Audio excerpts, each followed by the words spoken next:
ముందుగా దేవునికి స్తోత్రాలు చెల్లిద్దాం. కుడి వచ్చిన సంఘస్థులకు, ఆన్లైన్ ద్వారా యూట్యూబ్ ద్వారా వింటున్న దేవుళ్ళందరూ కూడా యేసుక్రీస్తు నామమున వందనాలు. దేవుని బిడ్డలారా, దేవుని మహాకృపను బట్టి మనం అంతే విధంగా సంఘముగా కూడుకొని మరి ఒక గొప్ప అంశాన్ని పరిశుద్ధ గ్రంథం నుంచి నేర్చుకుని ఆలోచించి ధన్యత దయచేస్తున్న తండ్రికి యేసుక్రీస్తు ద్వారా కృతజ్ఞతాస్తుతులు చెల్లిద్దాం. ఆమేన్. ఈరోజు దేవుడు సంఘాన్ని ఆన్లైన్ ద్వారా యూట్యూబ్ ద్వారా వింటున్న ప్రతి ఒక్క బిడ్డని ప్రేమించి మనందరి కోసం ఏర్పాటు చేసిన అంశం, మునిగిపోతున్న లోకములో ఓడ కట్టుకున్నారా? మునిగిపోతున్న లోకములో ఓడ కట్టుకున్నారా? చూడండి దేవుని వలరా, దేవుని యొక్క కోణంలో ఈ లోకాన్ని చూసినప్పుడు ఈ లోకం మునిగిపోయే విధంగా కనబడుతుంది. మునిగిపోవడం అంటే అదేందో నీళ్లతో మంచుతో అని కాదు, కానీ ఈ లోకంలో ఎన్నో శ్రమలతో, ఎన్నో వ్యాధులతో, ఎన్నో రోగాలతో, ఎన్నో సమస్యలతో, ఎన్నో ఆర్థిక సమస్యలతో లోకము కొట్టుమిట్టులాడుతున్నది. వాస్తవానికి దేవుని వలన ఈ లోకాన్ని మనం గమనించినప్పుడు, ఈ ఇచ్చిన లోకము మనిషిని మనము పుట్టక ముందే దేవుడి సృష్టిని తయారు చేశాడు. ఈ సృష్టిని మనం లేకముందు తయారు చేసి ఈ సృష్టిలో మనల్ని పెట్టాడు, కన్నాడు. అయితే ఈ సృష్టిని ఎలా వాడుకుంటే యోగ్యముగా, అది ఎంత మనకు లాభకరంగా ఉంటుందో తెలుసుకోకుండా మనిషి ఇష్టం ప్రకారంగా ఈ ప్రపంచాన్ని, లోకాన్ని పనిచేసుకున్నారు. ఖండాలుగా పనిచేసుకున్నారు, దేశాలుగా పనిచేసుకున్నారు, దేశాల్లో రాష్ట్రాలుగా పనిచేసుకున్నారు, రాష్ట్రాల్లో మళ్ళా మండలాలుగా పనిచేసుకున్నారు, మండలాల్లో మళ్ళా గ్రామాలుగా పనిచేసుకున్నారు. అయితే మనమున్న మన భారతదేశము చాలా గొప్ప దేశం. ఎంత గొప్ప సంస్కృతి సాంప్రదాయాలు కలిగిన దేశంలో మనం ఉన్నాం. వేరే దేశాల్లో అయితే నల్లవారు తెల్లవారని మాత్రమే ఉంటారు, కానీ మన భారతదేశంలో ఎన్నో కులాలు, ఎన్నో మతాలు కలిగి ఉన్న దేశముగా, గొప్ప దేశముగా, కలిసి ఉన్న దేశముగా మన దేశం గొప్పగా కనబడుతున్నది ప్రపంచ పటంలో. ఇలా ఇన్ని కుల మతాలు కలిగిన దేశము ప్రపంచంలో ఏదీ లేదు. అంత గొప్ప దేశంలో మనం ఉంటున్నాం దేవుని వలన. అంత గొప్ప భారతదేశంలో మనకి ఇవ్వబడిన రాజ్యాంగము చాలా గొప్పది. ఈ దేశంలో, మన దేశంలో ఉన్న ఈ రాజ్యాంగము చాలా పటిష్టమైనది. అందుకే దేవుని వలన ఈ దేశాన్ని పరిపాలించే పెద్దలు, దేశాన్ని నడిపించే రాజకీయ పెద్దలు ఈ దేశాన్ని గొప్పగా నడిపించడానికి చట్టం అవసరం, రాజ్యాంగం అవసరం. అదేవిధంగా మనిషి అనేవాడు ఈ భూమి మీద బ్రతకాలంటే కూడా దేవుడు కూడా ఒక చట్టాన్ని ముందే రాయించాడు. ఎందుకంటే ఈ లోకంలో ఉన్న చట్టము మనిషి గొప్పగా బ్రతకడానికి సరిపోదు గనక దేవుడు ముందుగానే చట్టాన్ని, దైవ చట్టాన్ని, దైవ రాజ్యాంగాన్ని దేవుడు రాయించాడు. దాని పేరే ధర్మశాస్త్రం. ధర్మశాస్త్రం. ఆ ధర్మశాస్త్రము వాస్తవానికి దేవుడు రాయించింది, ఇచ్చింది మనుషులంతా గొప్పగా బ్రతకాలని, అందరూ సంతోషంగా కలిసిమెలిసి జీవించాలని, సమాధానంగా బ్రతకాలని ధర్మశాస్త్రము దేవుడు రాయించాడు. అందుకే చూడండి, భార్య భర్తల బంధం గురించి బైబిల్ చెబుతున్నది. ఒక భర్త ఇంకొక స్త్రీని మోహించొద్దని, ఇక భార్య తప్ప ఎవరిని కోరుకోవద్దని, అదే రీతిగా భార్య కూడా భర్త తప్ప ఎవరిని కోరుకోవద్దని, మోహించొద్దని బైబిల్ నేర్పిస్తున్నది. సహోదర ప్రేమ కలిగి ఉండవని బైబిల్ నేర్పిస్తున్నది. తల్లిదండ్రులను చూసుకోవాలని బైబిల్ నేర్పిస్తున్నది. ఇవన్నీ గొప్పగా బైబిల్లో మనకు కనబడతా ఉంటాయి. కానీ ఇప్పుడు సమాజాన్ని మనం గమనిస్తున్నప్పుడు సమాజంలో అలాంటి పరిస్థితులు ఏమీ కనబడడం లేదు. అతి త్వరగా విడాకులకు వెళ్ళిపోతూ ఉన్నారు. వివాహం చేసుకున్న 3 రోజులకి 3 నెలలకి డైవర్సులట, విడాకులట. ఎందుకు మన ఈ సమాజం ఇలా మారిపోతున్నది? దేవుడిచ్చిన చట్టమని ధర్మశాస్త్రం ఈ లోకంలో లేదు కనుకనే ఈ లోకం ఇలా మునిగిపోవడానికి సిద్ధంగా ఉన్నది అని బైబిల్ ద్వారా మనకు అర్థమవుతుంది. చూద్దాం దేవుడే మాట్లాడుతున్నాడు. మలాకి గ్రంథం 2వ అధ్యాయము 5-6 వచనాలు చూస్తే దేవుని వాళ్ళరా, మలాకి గ్రంథము 2వ అధ్యాయము 5-6 వచనాలు. నేను చేసిన నిబంధన చూడండి, దేవుడు ఒక నిబంధన చేశాడు. మనిషి అనేవాడు పుట్టక ముందు, సృష్టి అనేది లేకముందే దేవుడు ఒక చట్టము, ఒక ధర్మశాస్త్రము మనకి ఇవ్వాలనుకున్నాడు. తన పిల్లలుగా మనకి ఆ చట్టము, ఆ ధర్మశాస్త్రం మనకి ఇస్తే గొప్పగా సంతోషంగా బతుకుతామని దేవుడు ఆలోచించాడు. అదే చెప్తున్నాడు ఇక్కడ. నేను చేసిన నిబంధన వారి జీవమునకును సమాధానమునకు కారణమాయెను. దేవుడు ఏదైతే నిబంధన, ధర్మశాస్త్రము, దైవ చట్టము, దైవ రాజ్యాంగం ఏదైతే ఈ లోకానికి ఇవ్వాలనుకున్నాడో అది ఏం చేస్తుందంటే ప్రజల మధ్య సమాధానం కలిగి ఉంటారు, ప్రజలు సంతోషంగా కలిసిమెలిసి ఉంటారు అనే ఉద్దేశంతో దేవుడు నేను ఇచ్చానంటున్నాడు. ఆ నిబంధన, ఆ చట్టము, దైవ చట్టము భయభక్తులు పుట్టించుటకే నేను వాటిని వారికి ఇచ్చితిని. చూడండి, ఎందుకు ఇచ్చాడు దేవుడి నిబంధన? భయభక్తులు కలిగి బతకడానికి. దేవుడంటే భయం ఉంటేనే పిల్లలు తల్లిదండ్రులకి గౌరవిస్తారు. దేవుడంటే భయం ఉంటేనే ప్రభుత్వ చట్టాలంటే వాటికి లోబడతారు. దేవుడంటే భయం ఉంటేనే టీచర్ల మాటలు వింటారు. మరి పిల్లల్లో భయం ఏది? అసలు పిల్లల్లో భయం కనబడుతున్నది దేవుని వల్లరా? పిల్లలకి ఏ భయం లేకుండా బతుకుతున్నారు చూడండి. అంటే ఎందుకు ఇలా తయారైపోయింది సమాజం? ఎందుకు మునగడానికి సిద్ధంగా ఉన్నది? అసలు ఈ సమాజాన్ని మనం గమనిస్తున్నప్పుడు దేవుని కోణంలో ఇలా మునిగిపోవడానికి సిద్ధంగా ఉన్న ఈ లోకాన్ని ఇక ఎవరు కూడా కాపాడలేనన్న స్టేజ్కి వెళ్ళిపోయినట్టు కనిపిస్తూ ఉన్నది. రోజు రోజుకి పరిస్థితులు గమనిస్తుంటే, మన పరిస్థితులు గమనిస్తూ ఉంటే దిగజారిపోతూ ఉన్నాయి. చూడండి ఇక్కడ. అందుకే దేవుడు ఏమంటున్నాడు అంటే, నేను చేసిన నిబంధన వారి జీవమునకును సమాధానముకును కారణమాయను, భయభక్తులు పుట్టించుటకై నేను వాటిని వారికి ఇచ్చితిని గనుక వారు నా యందు భయభక్తులు కలిగి నా నామ విషయములో భయము గలవారై.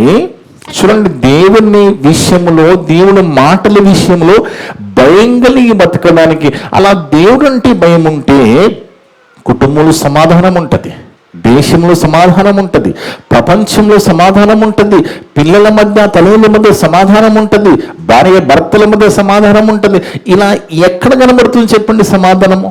చాలా ఘోరమైన పరిస్థితులకు లోకం వెళ్ళిపోతా ఉన్నది. అదే చెప్తున్నాడు, భయము కలవారే సత్యము గల ధర్మశాస్త్రము బోధించుచు దుర్బోధన ఏమాత్రము చేయక సమాధానను బట్టి యథార్థతను బట్టి నన్ను అనుసరించి నడుచుకుని వారే దోషము నుండి అనేకులను త్రిప్పిరి. దేవుడిచ్చిన ధర్మశాస్త్రం, ఆ నిబంధన ఎవరికైతే ప్రకటించబడిందో, ఎవరైతే నమ్ముతున్నారో, ఎవరైతే వాటికి లోబడుతున్నారో వాళ్ళ జీవితాలు బాగుంటాయి అంటున్నాడు దేవుడు. కానీ సమాజాన్ని గమనిస్తున్నప్పుడు సమాజం అంతా మనము చూస్తే ఇవి ఇలా ఎందుకు జరుగుతుందో ఎవరు చెప్పలేరండి. లోకం ఇంత ప్రమాదం, లోకాన్ని గమనిస్తే ఈ ప్రమాదాలు, ఈ యాక్సిడెంట్లు, ఈ వ్యభిచారము, ఈ హత్యలు, లక్షల జీతం ఉంటుంది అయినా లంచాలు తీసుకుంటారు. లక్షల జీతం ఉన్న లంచాలు, మోసము, వ్యభిచారాలు, తాగుడు, ఆ డ్రగ్స్, ఇవన్నీ ఎందుకు ఇలా అయిపోతుంది ఈ లోకం? ఎవరైనా చెప్పగలరా దేవుని వలన? ఎందుకు ఇలా అయిపోతుంది? ఎవరు చెప్పలేరు. ఎందుకంటే దేవుని వలన ఎవరు కూడా ఎవరి మాట వినే పరిస్థితిలో లేరు. ఎవరికి ఎవరంటే భయం లేకుండా బతుకుతున్నారు, దేవుడంటే భయం అస్సలు లేకుండా బతుకుతున్నారు. ఈ సమాజం అందుకే ప్రమాదంలోకి వెళ్ళిపోతుంది. రోజు రోజుకి ప్రమాదం వెళ్ళిపోతుంది. మనం తింటున్న తిండి అంతా కూడా క్యాన్సర్కి ప్రమాదం అట. మనం తింటున్న రైస్ కానీ, మనం వాడుతున్న ఈ కవర్లు కానీ, మనం వాడుతున్న ప్రతి ఆహార పదార్థము క్యాన్సర్కి కారకాలుగా కనబడుతున్నాయట. అర్థముందా? దేవుడు ఎందుకు ఇలా అయిపోతుంది లోకం? మరి ఈ లోకాన్ని సృష్టించడం చాలా గొప్పగా ఉన్నది కదా. దేవుడు సృష్టించడం చాలా గొప్పగా ఉందని దేవుడు చెప్పినప్పుడు ఎందుకు ఇలా అయిపోతున్నది? ఎందుకు ఇలా మారిపోతుంది? ఒకప్పుడు డాక్టర్లు రోగులకు చెప్పేవాళ్ళు ఏమని, మీరు ఇప్పటి నుంచి పండ్లు తినాలమ్మా, పండ్లు తినాలయ్యా, పండ్లు తింటే మీ ఆరోగ్యం బాగుంటుందని చెప్పేవాళ్ళు. ఇప్పుడు అసలు పండ్లు తినదంటున్నారు డాక్టర్లు. ఇప్పుడు డాక్టర్లు పండ్లు తినద్దంటున్నారు. ఎందుకు? అవి కూడా కల్తీ అయిపోయాయి. ప్రతి దాంట్లో కల్తీ దేవుని వాళ్ళరా కదా. సిగరెట్ డబ్బా మీద బీడి కట్ట మీద రాసి ఉంటుంది ఏమని, cigarette smoking is injurious to health. పొగ త్రాగుట ఆరోగ్యానికి హానికరమని ఒక పుర్రెబొమ్మ వేసి ఉంటుంది. ఆ పుర్రెబొమ్మ చూసుకుంటానే తాగుతారు. ఆ పుర్రెబొమ్మ కనబడతా ఉంటుంది, అయినా తాగుతూ ఉంటారు. చూడండి, అంటే ఎందుకు ఇలా అయిపోయింది? ఎందుకు సమాజం ఇలా మారిపోయింది? రోజు రోజుకి కొత్త సంవత్సరం అన్నాము, కొత్త సంవత్సరంలోకి వచ్చేసి మనం 3 నెలలకు వచ్చేసాము. ఏం బాగున్నది చెప్పండి? లోకాన్ని గమనిస్తే ఏం బాగున్నది? ఏమీ బాగలేదండి. రోజు రోజుకి దిగజారిపోతుంది వ్యవస్థ. ఎందుకు ఇలా అయిపోతుందో ఎవరు చెప్పలేరు, కానీ బైబిల్ చెప్పుతున్నది. హగ్గై గ్రంథము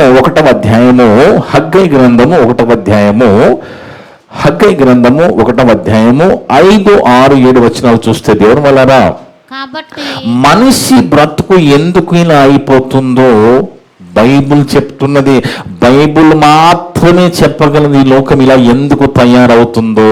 కానీ ఈరోజు వాక్యం ఎన్ని నీతులుగా మనకి అందుబాటులో ఉన్నదండి. వాక్యం వినడానికి సేవకులు సిద్ధంగా ఉన్నారు. యూట్యూబ్లో అవైలబుల్ ఉన్నది. ఎన్నో రీతులుగా వాక్యం వినడానికి అవకాశం ఉన్న ఆ వాక్యానికి లోబడి బతికే వాళ్ళు ఎంతమంది ఉన్నారు చూడండి. దేవుని వల్ల సమాజము వినే పరిస్థితిలో లేదండి.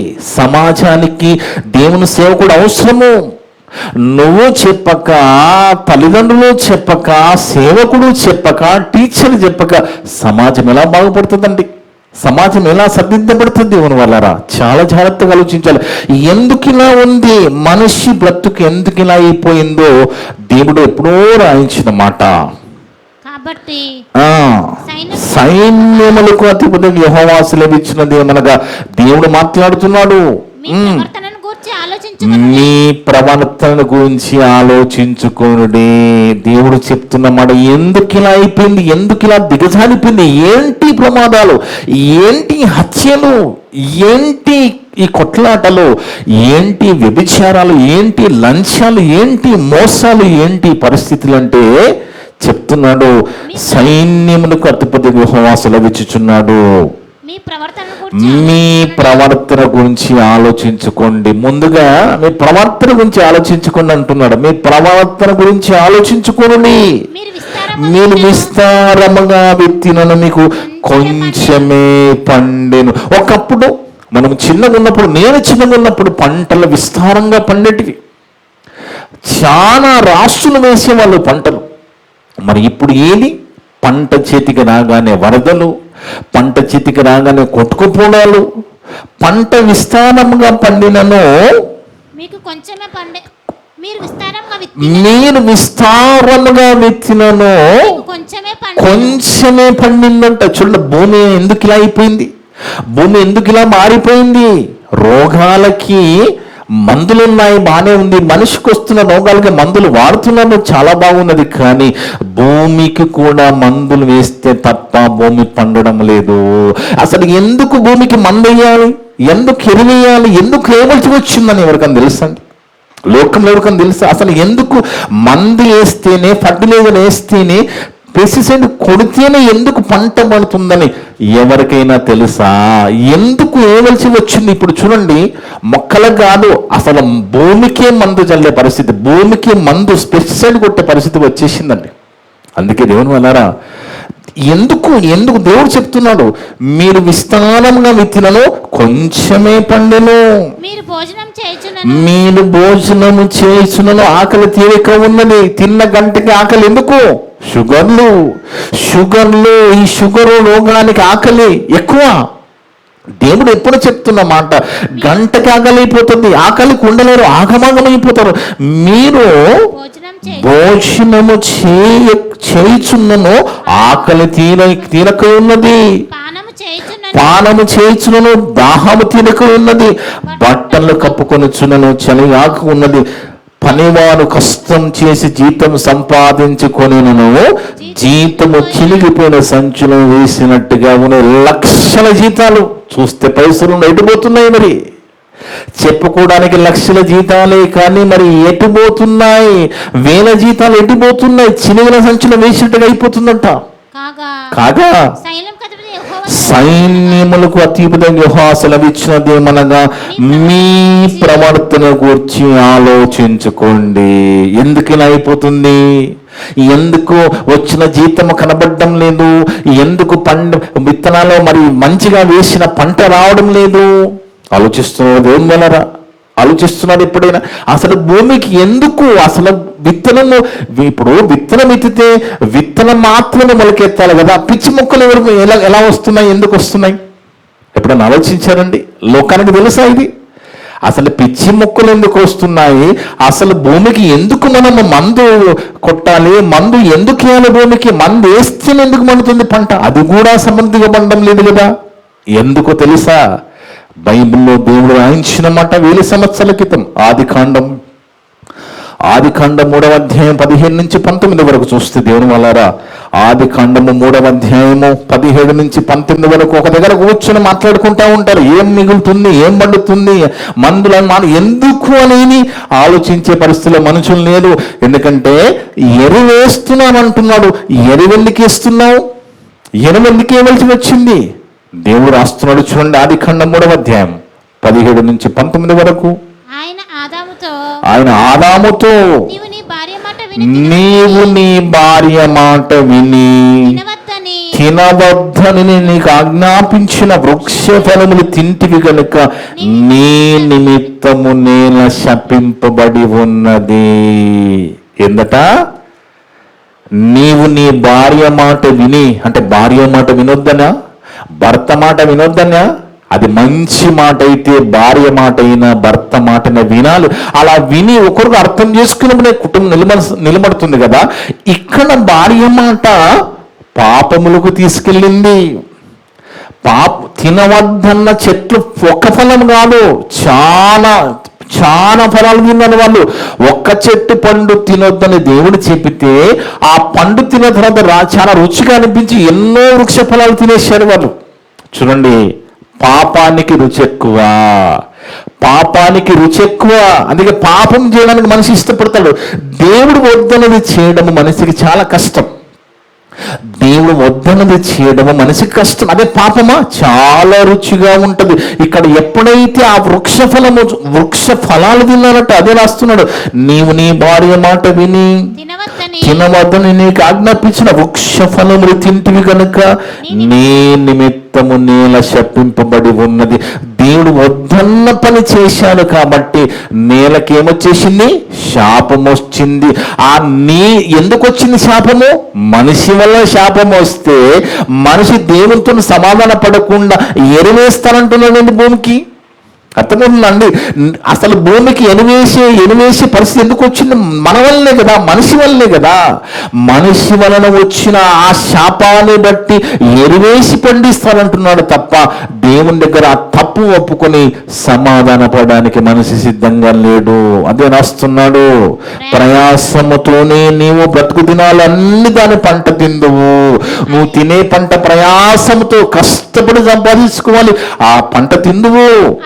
తుప్పలను అది ఏం చేస్తుంది తెలుసా? భూమి అది ముండ్ల తుప్పలను గచ్చ పొదలను నీకు మొలిపించును. మరి రైతు నాటడం లేదు కదా, వ్యవసాయకుడు నాటడం లేదు కదా, మనిషి నాటడం లేదు. ఇవి ఎక్కడి నుంచి వస్తున్నాయి అంటే మనిషి చేసిన పాపాన్ని బట్టి భూమి ఏం చేస్తుందంటే గచ్చ తుప్పలను, ముండ్ల తుప్పలను, గచ్చ పొదలను నీకు మొలిపించును. పొలములోని పంట తిందువు. నీవు నేలకు తిరిగి చేరు వరకు నీ ముఖము చెమట కార్చి ఆహారము తిందువు. ఎలానగా నేల నుండి నువ్వు తీయబడితివి, నీవు మన్నే గనక తిరిగి మన్నైపోదు అని చెప్పెను. ఎందుకు ఈ పరిస్థితి వచ్చిందో లోకానికి తెలుసా? అసలు ఎందుకు ఇరవేసే పరిస్థితి వచ్చిందంటే మనిషే కారణం అండి. మనిషి కారణమైనప్పుడు ఆ భూమి శపింపబడి ఆ పిచ్చి మొక్కలు మనము నాటకపోయినా విత్తకపోయినా వచ్చి పంటలను చెడగొడుతున్నాయి. పంట నాశనకమైన పంటలు, ఆ పంటల్లో కూడా కల్తీలు, ఎన్ని పెస్టిసైడ్స్ కొడుతున్నారంటే ఈ మధ్యన ఆంధ్రప్రదేశ్లో ఏలూరు పట్టణంలో ఒకటి జరిగింది. ఈ పెస్టిసైడ్స్ కొట్టి ఆహార పదార్థాలు తిన్నప్పుడు క్యాన్సర్కి సంబంధించిన అన్ని ఆ శరీరంలోకి వెళ్ళిపోయాయట. అంటే మనిషి ఇప్పుడు ఏదైనా తినడానికి డబ్బులు ఉండొచ్చు, తినాలంటే భయం. ఎందుకంటే అది కల్తీ అయిపోయింది. అంటే మనిషి ఎలాగైపోయాడో చూడండి, మనిషి మారిపోయాడు. అందుకే చూడండి దేవుని వల్ల ఈ ప్రకృతిని ఎలా వాడుకోవాలో మనిషికి తెలిసి ఉండాలి. మనిషికి ఈ ప్రకృతిని ఎలా ఉపయోగించుకోవాలో తెలిసి ఉండాలి. కానీ మనిషి స్వార్థపరుడై పనిచేసుకున్నాడు. ఇక దేవుని భయం అస్సలు లేదు. మనిషి మారే పరిస్థితులలో లేడు. అర్థముంది దేవుని. అందుకే చూడండి మనం లోకాన్ని గమనిస్తున్నప్పుడు మునిగిపోవడానికి సిద్ధంగా ఉన్నది. మరి అలాంటి మునిగిపోతున్న లోకములో క్రైస్తవులుగా, క్రీస్తుని నమ్మిన వారుగా మనం ఏమైనా ఓడను కట్టుకున్నామా మునిగిపోకుండా అనేది మనం నేర్చుకోవాలి. ఎందుకంటే మనం ఇదే లోకములో ఉంటున్నాము, మనం ఇదే ఆహారం తింటున్నాము, ఇదే పాపము లోకం బతకవలసి ఉన్నది. ఇలా పాపము లోకంలో ఇదే లోకములో ఉంటున్నాం. మనము పాపమును అంటకుండా పరిశుద్ధంగా బ్రతుకుతూ మనము దేవుని కోసం బ్రతకాలి, దేవుని కోసం జీవించాలి. దేవుని వలన అదంతా మనం చాలా జాగ్రత్తగా ఆలోచించాలి. అందుకే ప్రసంగి గారు అంటున్నారు చూడండి, సొలొమోను భక్తుడు రాస్తూ ప్రసంగి గ్రంథము 2వ అధ్యాయం 11వ వచనము, ప్రసంగి సొలొమోను భక్తుడు ప్రసంగి గారు రాస్తే ఏమంటున్నారు చూడండి. ఈ లోకాన్ని గురించి బాగా స్టడీ చేశాడు ఆయన. సొలొమోను రాజు చక్రవర్తి అండి, చాలా జ్ఞానవంతుడైన. ఈ లోకాన్ని స్టడీ చేసిన తర్వాత, ఎన్నో అనుభవించిన తర్వాత, ఎన్నో చూచిన తర్వాత గొప్ప అనుభవముతో రాస్తున్న మాటలు. ప్రసంగి గ్రంథము 2వ అధ్యాయం 11వ వచనం. ప్రసంగి గ్రంథం 2వ అధ్యాయం 11వ వచనం. అప్పుడు నేను చేసిన పనులన్నీ ఆయన పనులన్నీ చేసిందట. ఎన్నో పనులు చేసిన తర్వాత అప్పుడు నేను చేసిన పనులన్నీ వాటి కొరకై నేను పడిన ప్రయాసంతా కూడా నిదానించి చూశాడట. ఆయన ఎంతో ప్రయాసపడ్డాడు, ఎన్నో చేశాడు రాజుగా. తర్వాత కూర్చొని నిదానించి చూస్తున్నాడట వాటన్నిటినీ. అవన్నీ వ్యర్థంగా కనబడుతున్నాయట, అన్ని వ్యర్థమే. ఒకడు గాలికి ప్రయాసపడినట్టే. చూడండి, గాలికి ప్రయాసపడితే గాలిని పట్టుకోగలమా? ఈరోజు మనిషి జీవితం అలాగే అయిపోయింది. ఉరుకులు పరుగులు ప్రయాసము, కానీ ఏమి మిగిలే పరిస్థితిలో లేదు. ఎందుకంటే ప్రవర్తన గురించి ఆలోచించుకోకుండా, దేవుడంటే భయం లేకుండా, భయభక్తులు లేకుండా బతికితే మనిషి జీవితం ఎలా మారిపోతుందో చూడండి. ఇంకా చూద్దాం 17వ వచనం. ప్రసంగం 2వ అధ్యాయం 17వ వచనం. ఇది చూడగా సూర్యుని క్రింద జరుగునది నాకు వ్యసనం పుట్టించను. ఇప్పుడు మనం దేవుని కోణంలో, అందుకే లోకాన్ని మనము చూడాలంటే యేసుక్రీస్తు వారి దృష్టితో మనం చూడాలి. ఒక పౌలు భక్తుల దృష్టితో మనం చూసినప్పుడే ఈ లోకం ఎంత ప్రమాదంలో ఉందో అర్థమవుతుంది. అలాగే అందుకే ఇక్కడ ఏమంటున్నాడు ఈయన, ఇది చూడగా సూర్యుని కింద జరుగునది నాకు వ్యసనం పుట్టించిన. ఏంది లోకం అన్నట్టు కనిపిస్తుందంట అప్పటికే. అంతయు వ్యర్థముగాను ఒకడు గాలికై ప్రయాసపడినట్టుగాను కనపడను కనుక బ్రతుకుడు నాకు అసహ్యమైన. ఈరోజు చాలా మంది లోకంలో గమనించండి, బతకడానికి ఏంటి లోకం, ఈ పాపము లోకం ఏంటి పెద్ద పెద్ద వాళ్ళండి, పెద్ద వయస్సు వాళ్ళ చిన్నగా ఉన్నప్పుడు నీతిగా బతికిన వాళ్ళు కొంతమంది లోకంలో కనబడుతూ ఉంటారు. అలాంటి వాళ్ళని మనం చూసినప్పుడు వాళ్ళ మాటలు వింటున్నప్పుడు ఏంటి ఈ పిల్లలు ఎట్టిపోతున్నారు, సమాజం ఎట్టిపోతుంది, ఏంటి ఈ ఆగడాలు ఏంటని మాట్లాడుతూ ఉంటారు వాళ్ళు. ఎందుకంటే వాళ్ళ కాలంలో కొద్ది గొప్ప పాపభీతి ఉన్నది, నీతి ఉన్నది. ఇప్పుడు ఏమీ లేకుండా అసలు నీతి లేదు, న్యాయం లేదు, అన్యాయంగా మనిషి బతుకుతున్నాడు. అందుకే ఈయన ఏమంటున్నాడు, ఆయనకి అసహ్యమైందట రాజుకి.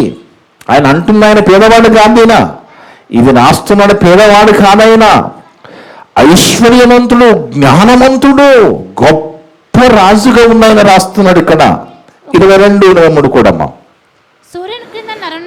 సూర్యుని కింద నరునకు తటస్థించు ప్రయాసమంతటి చేత వారు తలపెట్టు కార్యములన్నిటి చేతను వానికి ఏమి దొరుకుతున్నది? మనిషి ఎంత పరిగెత్తున్నాడు, ఏం దొరుకుతుంది? ఏమన్నా తీసుకుపోతున్నాడా? ఏమన్నా అనుభవించే పరిస్థితి ఉన్నదా?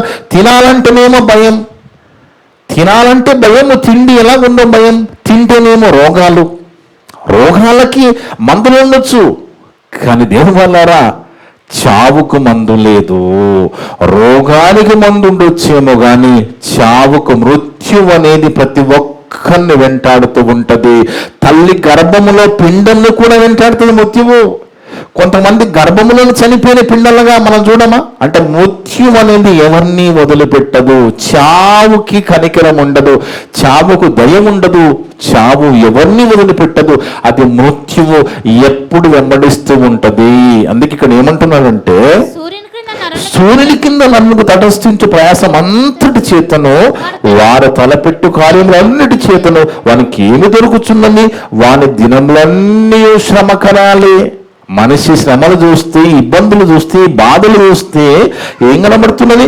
వాని దినములన్నీ శ్రమకరములు, వాని పాటలు వ్యసనకరములు. రాత్రి అందైనను వాని మనసులకు నెమ్మది దొరకదు. ఇది కూడా వ్యర్థమే కదా, ఇది వ్యర్థమే, ఇది కూడా మనసుకి నెమ్మది దొరకదట. అర్థమవుతుందండి? శ్రమకరం వాని పాటలు మనిషి పడే పాటలు మామూలుగా ఉంటాయండి, మనిషి పడే పాటలు మామూలుగా ఉండవు. అయినా కానీ ఏంటి లాభం? ఏంటి? ప్రవర్తన మార్చుకోకుండా, దేవుణ్ణి ఎరగకుండా, దేవుని మాటకు లోబడకుండా పాటలు పడి వ్యసనపడి చనిపోగానే ఎక్కడికి వెళ్తాడు మనిషి?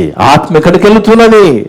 అందుకే దేవుని వలన మనం చాలా జాగ్రత్తగా మనం ఆలోచించాలి. ఇంకొన్ని మాటలు కూడా చూద్దాం. మనము అదే ప్రసంగం 5వ అధ్యాయము 15 నుంచి 17 వరకు కూడా చూస్తే, అదే ప్రసంగం 5వ అధ్యాయము 15 నుంచి 17 వరకు, వాడు ఏ ప్రకారంగా తల్లి గర్భము నుంచి వచ్చెనో అదే ప్రకారంగా తాను వచ్చినట్లే దిగంబరుగానే వెళ్ళిపోయే పరిస్థితి కదా. తల్లి గర్భం ఎలా వచ్చాం భూమి మీదకి అలాగే వెళ్ళిపోతాం కదా. ఇప్పుడు ఈ ప్రకృతిని దేవుడు తయారు చేసింది, సృష్టిని తయారు చేసి ఎందుకండి? మన కోసమే కదా.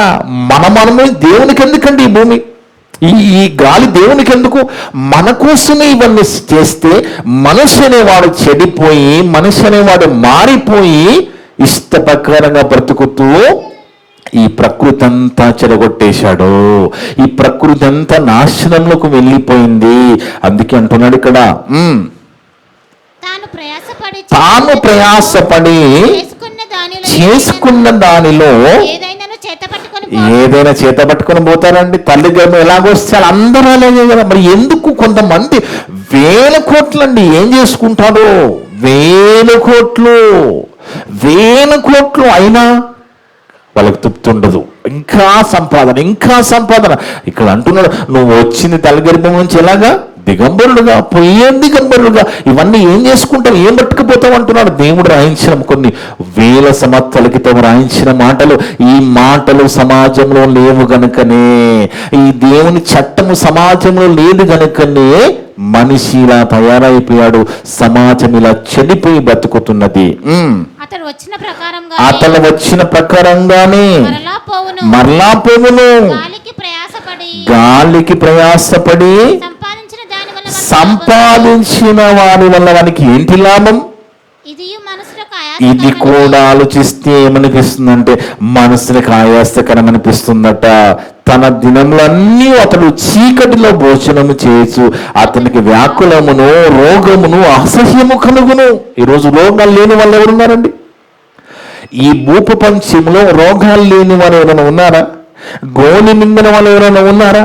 ఎందుకీ బతకనిపించడం లేదా? ఇవన్నీ చూస్తుంటే దేవుని మాటలు ఎందుకింత ప్రమాదంకు వెళ్ళిపోయాడు మనిషి అంటే దేవుని చట్టాన్ని పక్కగా పెట్టేశాడు.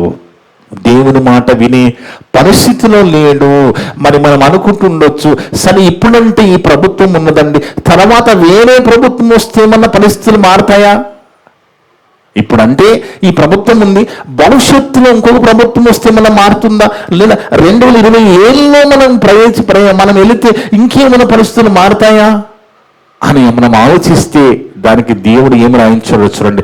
ప్రభుత్వాలు మారినా, సంవత్సరాలు గడిచిపోయినా ఏంటి పరిస్థితి? రేపేమన్నా గవర్నమెంట్ మారితే ఈ పరిస్థితులు మారతాయా అంటే బైబిల్ ఏం చెప్పింది? అదే ప్రసంగి గ్రంథం 11వ అధ్యాయం 8వ వచనం. ప్రసంగి గ్రంథము 11వ అధ్యాయము 8వ వచనం. ఒకడు చాలా సంవత్సరం బ్రతికిన ఎడల, చూడండి, మనందరికీ ఏముంటుందండి? కోరిక ఎక్కువ సంవత్సరాలు బతకాలని మనందరికీ ఉంటుంది కదా. ఎవరికి కూడా నేను తొందరగా చనిపోవాలి ఎవరు అనుకోరు కదా. ఎక్కువ సంవత్సరం బతకాలని అందరికి ఆశ ఉంటుంది కదా. కానీ ఏమంటున్నాడు ఇక్కడ? ఒకడు చాలా సంవత్సరములు బతికిన ఎడల చీకటి గల దినం అనేకములు వస్తాయట. ఎక్కువ కాలం బతికితే నీ జీవితంలో ఎక్కువ చీకటి దినాలు చూడవలసి వస్తుంది అంటున్నాడు దేవుడు. అనేకమైన చీకటి దినములు వచ్చునని ఎరిగి ఉండి తాను బ్రతుకు దినములన్నీ సంతోషముతో ఉండవలెను.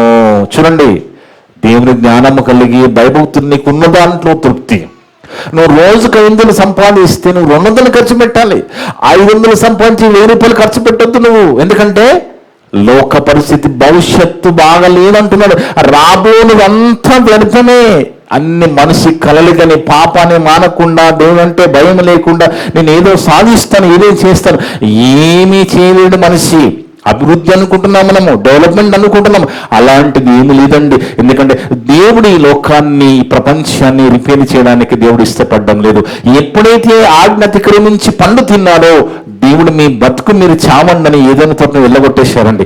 అప్పటి నుంచి ఇక పరిస్థితులన్నీ మారిపోయాయి.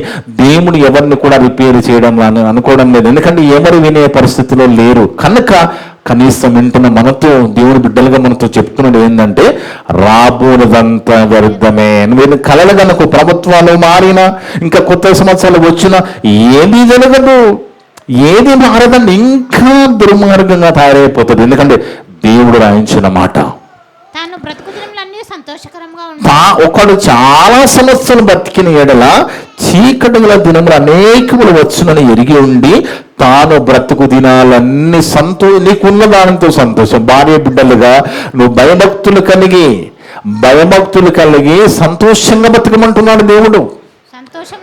సంతోషంగా ఉండాలి. ఎందుకంటే నువ్వు భవిష్యత్తులో ఇంకేదో అనేది ఇక దేవుడు మనం ఒకవేళ దేవుళ్ళో ఉండి భయభక్తులు కలిగి దేవుడు చెప్పిన మాట లోబడి బతికితే దేవుడు సాయం చేసి మనకి ఏమైనా మార్గం చూపిస్తాడేమో. కానీ లోక పరిస్థితి మునగడానికి సిద్ధంగా ఉన్నది, దాంట్లో ఎలాంటి అనుమానం లేదు. 2005లో బాగుంటుంది అనుకున్నాము, 10లో బాగుంటుంది అనుకున్నాము, 20లో అనుకున్నాము, 26లో అనుకుంటున్నాము. ఎప్పటికీ లోకం బాగుపడదు. ఎందుకు బాగుపడదండి? ఎందుకు బాగుపడదు?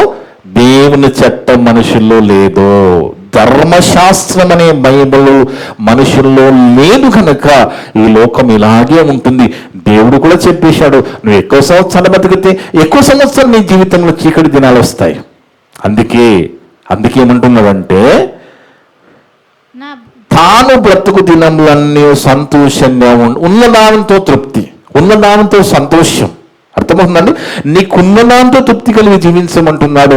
కుటుంబం అంతా దేవుని భయంలో, దేవుని వాక్యంలో, దేవునిలో ఉండి బతకమంటున్నాడు. ఎందుకంటే రాబోనదంతా వ్యర్థమే.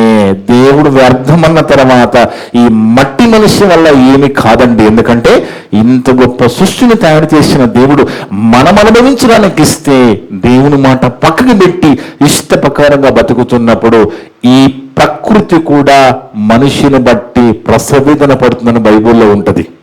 ఈ భూమికి ప్రసవేదనట. ఈ పాపాన్ని చూడలేక, మనుషులను చూడలేక ప్రసవేదన ఎవరికి వస్తుందండి? రోమపత్రికలో ఉంటే చూడండి, ప్రసవేదన ఎవరికి వస్తుంది? ప్రసవ వేదన గర్భముతో ఉన్న చెల్లెమ్మలకు వస్తుంది, అక్కలకు వస్తుంది కదా. గర్భం ధరించినప్పుడు ఆ ప్రసవేదనతో వాళ్ళ పిల్లల్ని కనే పరిస్థితి కదా. కానీ భూమికి ప్రసవేదనట. ఈ భూమికి ప్రసవేదన ఏంటి? ఇప్పుడు ఆలోచించారా? ఎందుకు భూమికి ప్రసవేదన? అసలు ఒకవైపు చూస్తేనేమో పంటలు సరిగా పండడం లేదు, ఒకవైపు చూస్తే ఎన్ని ఎనువలేసినా పంట రావడం లేదు, ఆ పంట చేతికి వచ్చే ముందు వరదలతో కొట్టుకుపోతున్నాయి, ఆహార పదార్థాలు చూస్తేనేమో అన్ని కల్తీనే. మరి అయినా భూమికి ఎందుకు ప్రసవేదన? రోమపత్రిక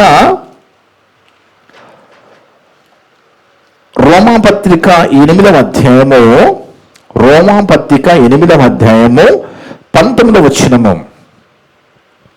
రోమపత్రిక 8వ అధ్యాయం 19వ వచనం. దేవుని కుమారుల ప్రత్యక్షత కొరకు, దేవుని కుమారుల ప్రత్యక్షత కొరకు సృష్టి మిగిలిన ఆశతో తేనిచూచు కనిపెట్టుచున్నది. ఏలైనగా సృష్టి నాశనమునకు లోనైన దాస్యము నుండి విడిపించబడి దేవుని పిల్లలు పొందబో మహిమలో మహిమ గల స్వాతంత్రం పొందున నిరీక్షణ గలదే, స్వేచ్ఛగా కాక దాని లోబర్చు వాని మూలముగా వ్యర్థపరచబడేను. వ్యర్థం చేసేసాడు సృష్టిని, వ్యర్థమైపోయింది ఈ ప్రకృతి. అందుకే సృష్టి యావత్తు ఇది వరకు ఏకగ్రీవముగా మోలుచు ప్రసవ వేదన పడుచున్నదని ఎరుగుదము. ఎందుకు ప్రసవ వేదన భూమికి? ఈ పాపం మనిషిని చూడలేకపోతుంది భూమి. మనిషి చేస్తున్న పాపము భూమికి కనబడుతుంది కదా. ఎక్కడమైనా భూమి ఉంటుంది కదా. నువ్వు సముద్రములమైనా ఉంటుంది, ఈ లోకములో ఏ దేశంలోనైనా ఉంటుంది కదా. కానీ మనిషి చేస్తున్న ఈ పాపాన్ని బట్టి అది మోయలేకపోతుంది మనిషి యొక్క పాపాన్ని. అందుకే ప్రసవ వేదన పడుతూ ఎప్పుడు విడుదల చేస్తావు తండ్రి అని అడుగుతుంది దేవుణ్ణి. ఈ దుర్మార్గులు వీళ్ళు మారడు తండ్రి, వీళ్ళ నుంచి ఎప్పుడు నాకు విడుదల చేస్తామని భూమి ప్రసవ వేదన పడి మూలుగుతుందట. అందుకే దేవుని వలన చాలా జాగ్రత్తగా మనం ఆలోచించాలి.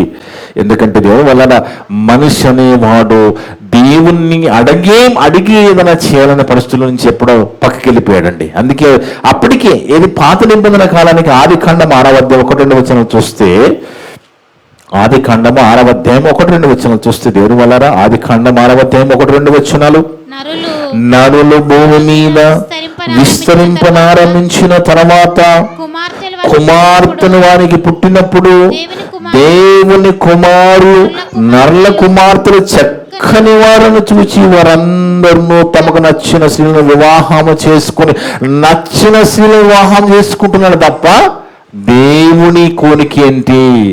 దేవునికి నచ్చిన విధంగా బ్రతికే పరిస్థితులు మానవుడు ఆ కాలం నుంచి లేనివట్టుగా కనబడుతూ ఉన్నది దేవుని వలన. అందుకే అదే రాస్తున్నాడు అక్కడ, దేవుని మనసు లేదు, దేవుణ్ణి అడగడం లేదు, ఇష్ట ప్రకారంగా నచ్చిన స్త్రీలు నచ్చితే పెళ్లి చేసుకోవడం. ఇంకా దేవుణ్ణి అడగాల వద్దని ఆలోచన లేదు, అడగడమే లేదు. ఇక నచ్చిన స్త్రీలు పెళ్లి చేసుకున్న కాలం అప్పటికే. ఇప్పుడు అసలు ఎవరు వినే పరిస్థితుల్లో లేరండి. మునగడానికి సిద్ధంగా ఉన్నది ఈ ప్రపంచం, మునగడానికి సిద్ధంగా ఉన్న ఈ ప్రపంచము, ఈ లోకములో ఈ ప్రపంచం అనే దీంట్లో ఓడ కట్టుకొని ఉన్నారా అని దేవుడు రోజు నాకు నేర్పిస్తున్నాడు. అందుకే యేసుక్రీస్తు ప్రభువారు చనిపోయి తిరిగి లేచిన తర్వాత, యేసుక్రీస్తు ప్రభువారు చనిపోయి 3వ నాడు తిరిగి లేచిన తర్వాత 40 దినాల్లో భూమి మీద తిరిగి పరలోకానికి వెళ్లే ముందు చివరి మాటలు, యేసు ప్రభువారు లోకానికి చెప్పిన చివరి మాటలు. ఎందుకంటే ఈ లోకమిక మారే పరిస్థితుల్లో లేదు, అంత వ్యర్థమే, మనిషి వినే పరిస్థితుల్లో లేడు. ఎన్ని రీతిలుగా వాక్యం వినే అవకాశం ఉన్నా అసలు వాక్యం అంటే లెక్కలేదు, దేవుడు అంటే లెక్కలేదు, దేవుని మాట అంటే లెక్కలేదు. నిన్ను అనకనగానే పోతాను కానీ దేవుని మాటల్లో కొద్దని విధంగా మనిషి బతుకుతున్నాడు కనుక చివరిగా ఒక మాట ప్రభువారు ఈ లోకానికి చెప్పి వెళ్ళిపోయారు. ఒకటే మాట ప్రభువారు చెప్పిన మాట, ఆ మాటకు లోబడి బతికితే బతికిపోతాము, లేదంటే మన బతుకు ఇక దండగే. చూద్దాం మార్కు సువార్త 16వ అధ్యాయం, మార్కు సువార్త 16వ అధ్యాయము 15-16 వచనాలు చూస్తే దేవుని వల్లరా, మార్కు సువార్త 15వ అధ్యాయము 15-16 వచనాలు. మార్కు సువార్త 16వ అధ్యాయము చివరి మాటలు, యేసు ప్రభువారు చివరి మాట లోకానికండి. ఈ ప్రపంచానికి ప్రభువారు చెప్పిన చివరి మాటలు ఏంటో చూడండి. మరియు మీరు సర్వలోకమునకి వెళ్ళి సర్వ సృష్టికి సువార్తను ప్రకటించండి. ప్రకటించుడి. నమ్మి బాప్తిసం పొందిన వాళ్ళు రక్షింపబడుదురు, నమ్మని వారికి శిక్ష విధింపబడును. ఎవరైతే నమ్ముతారు, ప్రపంచవ్యాప్తంగా అందరికీ చెప్పిన మాట, చివరి మాటలు ప్రభువారు చెప్పిన మాట ఏంటి అంటే, మీరు సర్వలోకానికి వెళ్ళి సర్వ సృష్టికి సువార్త ప్రకటించండి. ఎవరైతే నమ్మి బాప్తిసం పొందుకొని రక్షింపబడతారో వాళ్ళు రక్షింపబడతారు, నమ్మని వానికి శిక్ష. అంటే దేని వలన? ఈ మునిగిపోతున్న ప్రపంచములో ఆ ఓడ ఏంటి కనబడుతుంది మనకి? ఈ మునిగిపోతున్న ప్రపంచంలో, మునిగిపోతున్న ఈ లోకములో మనము కట్టుకోవలసిన ఓడ ఏంటి?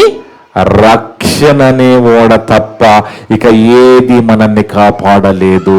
ఈ లోకం ఎలా బాగుపడదు, దాంట్లో ఏమాత్రం అనుమానం లేదు. ఎందుకంటే దేవుడు చెప్పాడు కాబట్టి. ఇలాంటి ప్రపంచంలో ఉంటున్న మనము యేసు ప్రభువారి చివరి మాటల గురించి ఆలోచిస్తే, ప్రభువారు చెప్పిన మాట, ఈ పాప ప్రపంచంలో మునగడానికి సిద్ధంగా ఉన్న ఈ ప్రపంచంలో మనం మునిగిపోకుండా ఉండాలంటే కట్టుకోవలసిన ఓడ ఏంటి? రక్షణ అనే ఓడ మనము కట్టుకుని ఆ రక్షణలో కొనసాగుతూ, రక్షణ కాపాడుకుంటూ, కుటుంబాలుగా దేవునిలో భయభక్తులు జీవిస్తూ, దేవుని మాటని లోబడి బతుకుతూ ఉంటే ఈ మునిగిపోతున్న ప్రపంచముతో పాటు మనం మునుగకుండా ఉంటాము. అంటే మనము కట్టుకోవలసిన ఓడ ఏంటి? రక్షణ అనే ఓడ మనము కట్టుకోవడానికి ప్రభువారు అవకాశం ఇచ్చారు. అది ఎవరైతే విని అలాంటి రక్షణ ఓడ కట్టుకుని వాళ్ళు కాపాడుకుంటారో అలాంటి ఆత్మల దేవుని పరలోకం వెళుతాయి. లేదా అలాగే అందరిలాగే బ్రతికితే అందరితో పాటు నరకానికి వెళ్ళే ప్రమాదం ఉన్నది. అందుకే మునిగిపోతున్న లోకములో ఓడ కట్టుకున్నారా? ఈ మునిగిపోతున్న లోకములో ఆ ఓడ ఏంటండి? రక్షణ అనే ఓడ మనము కట్టుకుని ఆ రక్షణ మనము కాపాడుకుంటూ చివరి వరకు దేవుణ్ణి వండుకుంటూ వెళ్ళిపోతే ఖచ్చితంగా దేవుడు మనకు సాయం చేస్తూ ఉంటాడు. ఎన్నో రీతిగా మనల్ని కాపాడుతూ ఉంటాడు. ఎన్నో రీతిగా మనకు అభయం ఇస్తూ ఉంటాడు. ప్రతి పరిస్థితిని మనం గట్టెక్కిస్తూ ఉంటాడు. చివరి వరకు కాపాడుతాడు. చివరికి చనిపోయినప్పుడు దేవుడు పరలోకం కూడా ఇస్తాడు. ఎప్పుడు? దేవుని మాటనికి లోబడి మనం రక్షింపబడి రక్షణ కాపాడుకున్నప్పుడు మనము కాపాడబడతాం. అలా ఈ మాటలన్నీ విన్న ప్రతి ఒక్క బిడ్డ అలా కాపాడబడాలని, ప్రతి ఒక్క బిడ్డ అలాంటి రక్షణను కూడా కట్టుకొని ఈ పాప ప్రపంచం మునిగిపోకుండా చూసుకోవాలని కోరుకుంటూ, ఇప్పుడు నా ద్వారా మాట్లాడిన ప్రతి మాట విన్న మీ అందరి హృదయాలలో, చెప్పిన నా హృదయంలో దేవుడు సమృద్ధిగా ఫలింపజేయను గాక. ఆమేన్. ప్రార్థన చేసుకుందాం. మమ్మలను మిక్కిలిగా ప్రేమించిన మా పరలోకపు తండ్రి, మీ యొక్క పరిశుద్ధమైన ఘనమైన నామమును బట్టి స్తుతులు స్తోత్రాలు నాయన. గొప్ప దేవుడు తండ్రి, గొప్ప మాట ఇది నన్ను మాతో మాట్లాడావు నాయన. అవును తండ్రి, రాబోనంత వ్యర్థమే ఈ లోకం మునగడానికి సిద్ధంగా ఉన్నది. ఎవరు మాట వినే పరిస్థితులు లేరు నాయన. మీరంటే భయం లేదని మీరే చెప్తున్నారు తండ్రి. అవును తండ్రి, మీ మాటలు చట్టంగా, దైవ చట్టంగా ఈ లోకంలో ఉంటే అందరూ సంతోషంగా ఉండేవాళ్ళని, అలా ఉండడానికి మీరు ఆ దైవ చట్టాన్ని ఇచ్చారని కూడా మాతో మాట్లాడుతూ వచ్చావునైనా.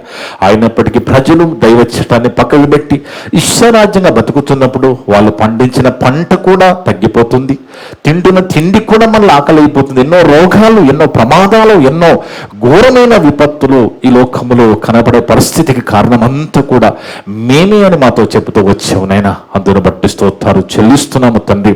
నైనా మా ప్రవర్తన గురించి ఆలోచించుకోమంటున్నావు నైనా. మా ప్రవర్తన మార్చుకోమంటున్నావు తండ్రి. అలా మార్చుకుంటకు శక్తిని దయచేయండి. ఈ భూమిలో ఎందుకు గడ్డి మొక్కలు వస్తున్నాయి, ఎందుకు పిచ్చి మొక్కలు మొలుస్తున్నాయి కూడా మాకు నిరూపించమందును బట్టి స్తోత్రాలు. మనిషి యొక్క పాపమే ఆజ్ఞ అతిక్రాన్ని మేని బతుకుతున్నాడు కాబట్టి ఇక లోకము భవిష్యత్తులో ఏదో గొప్పగా ఉంటుందో అనేది అది అబద్ధమని, అలాంటి భ్రమలో ఉండకుండా ఈ పాపలోకమును మేము ఓడ కట్టుకోవాలని, ఆ ఓడ మా ప్రభువాలు చెప్పిన చివరి మాటలు, రక్షణ అనే ఓడను మేము కట్టుకుని మా రక్షణ భాగాన్ని కాపాడుకుంటూ కుటుంబాలుగా భయభక్తులు కలిగి మీకోసం జీవించాలని మాతో చెప్పే ఉందని బట్టి స్తోత్రాలు చెల్లిస్తున్నాం. మేమంతా కూడా ఈ పాప ప్రపంచంలో, పాపపు లోకములో మేము మునిగిపోకుండా రక్షణను ఓడ మేము కట్టుకుని నేను చివరి వరకు నమ్మకంగా మీకోసం బ్రతికి మీరు నా లోకము చేరే భాగ్యాన్ని మాకు ప్రసాదించమని, అటు గొప్ప కృప దాన్ని దయచేయమని పెట్టుకుంటున్నాం. నాయన ఈ మాటలు విన్న ప్రతి కుటుంబాన్ని దీవించండి, ఆత్మీయ బలపరచండి. ఇప్పటి వరకు నా ద్వారా మాట్లాడిన ప్రతి మాట విన్న సంఘస్థులందరూ ఉదయాలలో, ఆన్లైన్ ద్వారా, యూట్యూబ్ ద్వారా వినబోతున్న అందరూ ఉదయాలలో ఫలింపచ్చండి. ఎవరు కూడా విన్న మాటలు అపార్థం చేసుకోకుండా అర్థం చేసుకున్న మంచి మనసును దయచేయమని, సమస్త ఘనత మహిమ ప్రభావాలు మీకే చెల్లిస్తూ మేము కూడా ఈ పాపలోకంలో పాపమును అంటకుండా పరిశుద్ధంగా జీవించే శక్తిని కృపను దయచేయమని, మీకు వాక్యం వెలుగులో జీవించే గొప్ప భాగ్యం ప్రసాదించమని, మమ్మల్ని అందరూ సకల కీల నుంచి కాచికము నడిపించమని సమస్త ఘనత మహిమ ప్రభావాలు మీకే చెల్లిస్తూ మా పాపమును మా రక్షకుడు మీ ప్రియ కుమారుడు అయిన యేసుక్రీస్తు వారి అతి పరిశుద్ధ నామమున అడిగి వేడుకొనుచున్నాము తండ్రి. ఆమేన్. ఆమేన్. మీ అందరికీ వందనాలు. May God bless you all.